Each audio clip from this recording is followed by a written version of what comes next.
Hello and welcome to Angler's Den Sussex instructional video on how to tie a tapered shock leader to a fine running line such as this braided line.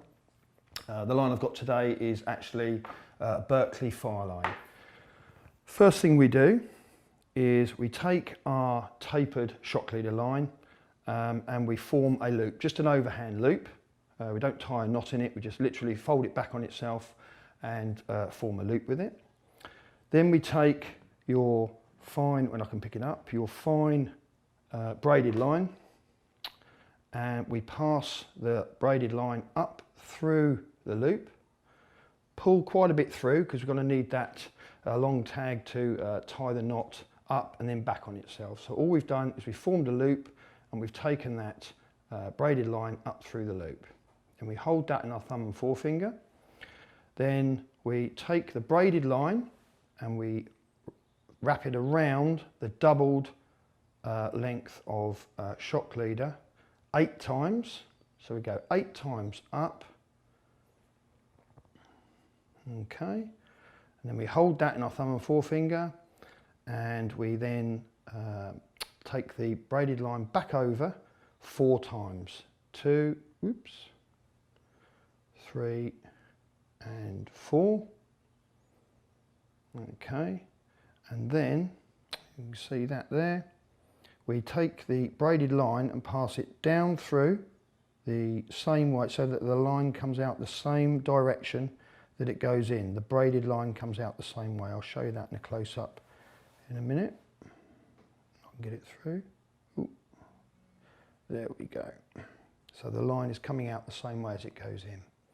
Now this is the important bit now. We wet it before we set it. The important thing to do now is to take the loose end of the shock leader. As you can see here, we've got quite a large loop of the shock leader line. So we need to get that small first. So we take the free end, the tag end of the shock leader, and we just pull that tight. So as you can see, that small loop starts to get smaller. And then we tease the braided line down on the shock leader. So we just ease that down slowly, then we pull the main line slowly. So we just tease the whole lot down bit by bit. So we pull the tag end again of the leader, and then once we get set to about 3/4, we can then pull the whole thing and set the knot.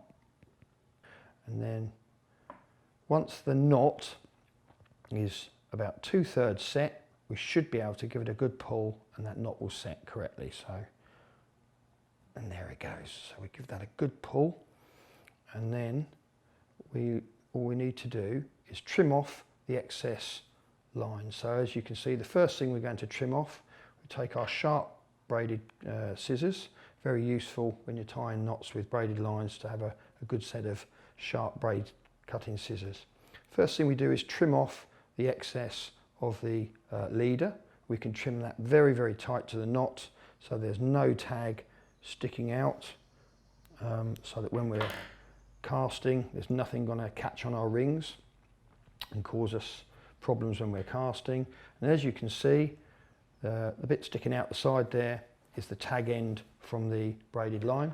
So again, we take our braided scissors and we can cut that off very, very tight to the knot. So again, there's nothing sticking out.